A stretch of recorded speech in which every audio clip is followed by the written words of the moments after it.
Spark SQL. In this video tutorial, I'm going to quickly go through the code in the previous step-by-step tutorials, which is Spark Streaming.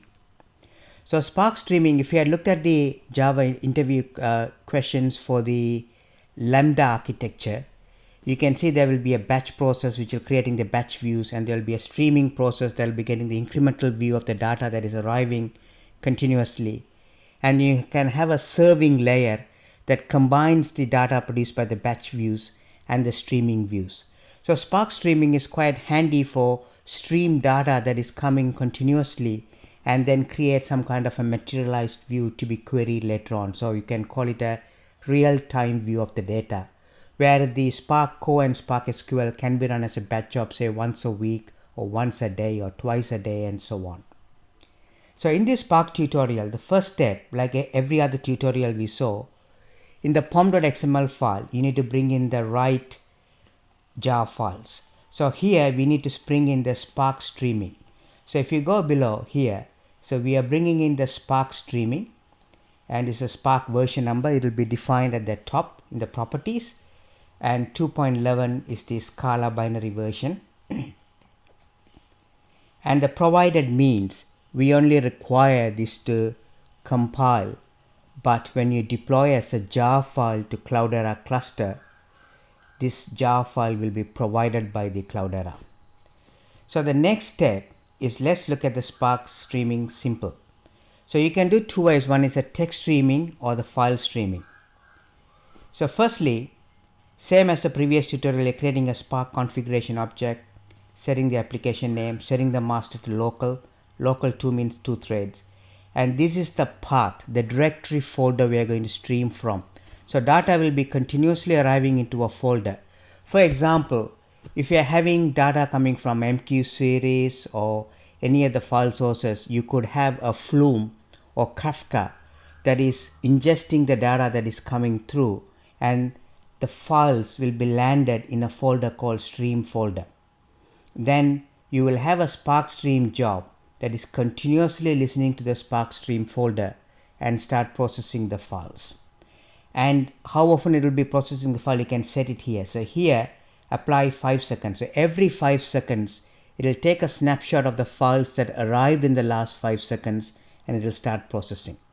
So if you think that files are not coming as frequently, you can set it to 30 seconds, 60 seconds, or even shorter 1 second if you are having files appearing every milliseconds. Then from here, you get a streaming context. And from the streaming context, you get something called Java DStream. And here I'm using the text file stream. So when I use a text file stream, I get the text file stream object, and then I'm doing a for each RDD, and all I'm doing is collecting the stream and just printing it out. Then I'm starting and awaiting till termination, because Spark Streaming is one of those jobs when you start it, it continuously listens on that folder. So every 5 seconds it's going to look in this folder any new files that have arrived in the last 5 seconds. So the snapshot is every 5 seconds, and it will take the file and start processing it. Then until you kill command or whatever, once it's terminated here. So here it starts and keep listening until you force any termination. Then it will close the Spark context and it will exit out of the program. So let's demonstrate this. So one of the important things when you're doing with the text file stream is, if I already have any files in the stream folder, it would not be picked up because it will look at the date timestamp. So after I start this job, I need to go and create the orders.txt file, and then I need to move into this file as if it has arrived in the last 5 seconds. So firstly, let me start this job. So it is called Spark Streaming Simple 1. So if I go in here, Spark Streaming Simple 1, if I double click on it, it will minimize it. In the console, you will see the Spark Streaming job will start, and it will keep waiting, and every 5 seconds, it will be printing out something. So in this case, it will be printing empty array because there's no data. So in the meantime, I'm going to go into the Hue here, and here I already have a orders.txt file, but this won't be picked up. This is from my previous run. So I'll go back to my thing again and see if it keeps listening. So this program will be read all the time because that means it will be continuously running. And I just want to demonstrate that it keeps reading empty folders first. Empty, let's see here, it's empty. So it doesn't read. So every 5 seconds it will be running and it will be printing empty. So it keeps reading it. Even though there is a file there, it was created long before 5 seconds and it's not going to really process it. So I go back into my browser here. I'm going to open this file, copy the contents of this file first.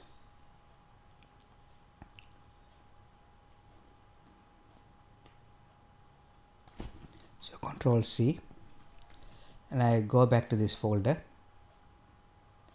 I'm going to delete this file, move to trash.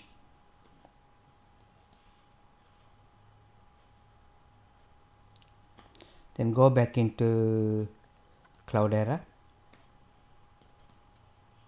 So here I'm going to create a new file outside the streaming folder. So the timestamp will be within the 5 seconds and then move the file into the stream folder. So I got a new file. I'm going to call it orders.txt. It can be any name because it's only interested in the files that are arriving in that particular folder.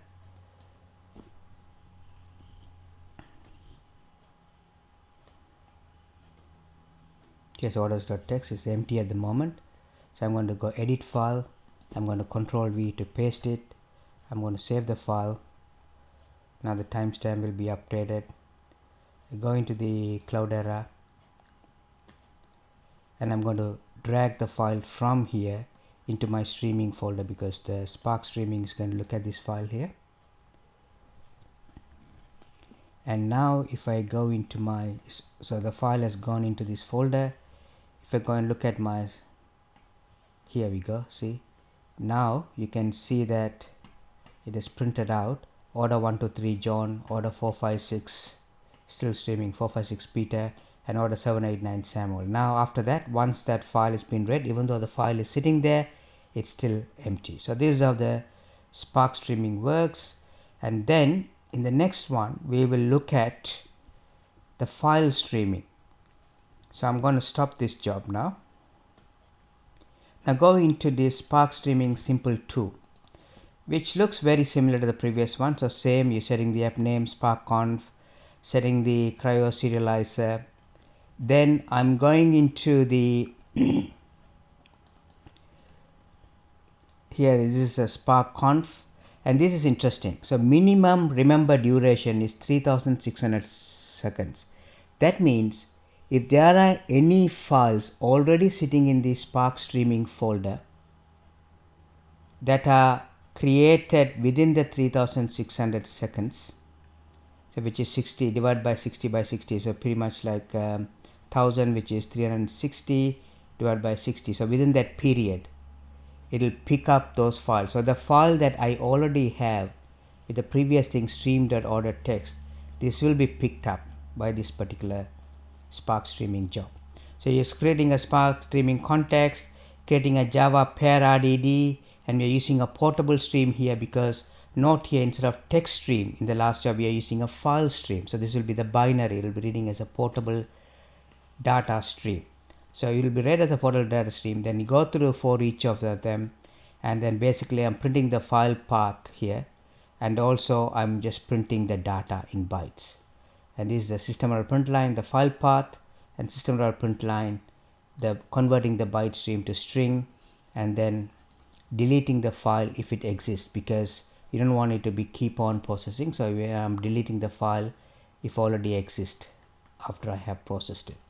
So now I'm going to run this job, Spark streaming simple 2, and if I double click on it, you can see it will be starting in the console, and you will see that it will pick up the file that is already there. See here, this is the path, it has printed the path asterisk, this is another print, this is another print statement, and so on. So this is mainly because we are specifying to look for files in that period. So you can control what files are set in the last 3600 seconds. So that's all for Spark streaming. These are very simple two tutorials. One is using a text stream, another one is using a file stream. And then if I want to stop this job, it keeps running, it keeps listening for files. I got to click on the stop now. And if I go back into here and refresh this, so make sure it's stopped. Yeah.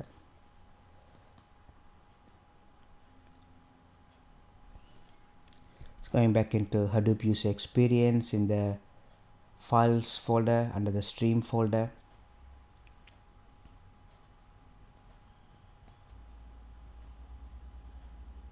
So basically the file is still there, so that's what I've suspected. So basically this delete command, we should be really using the HDFS system.delete file if it exists, because this doesn't really delete the file on the HDFS. You might be looking for the Unix file system, so this needs to be fixed to be able to delete the file because it's already there still.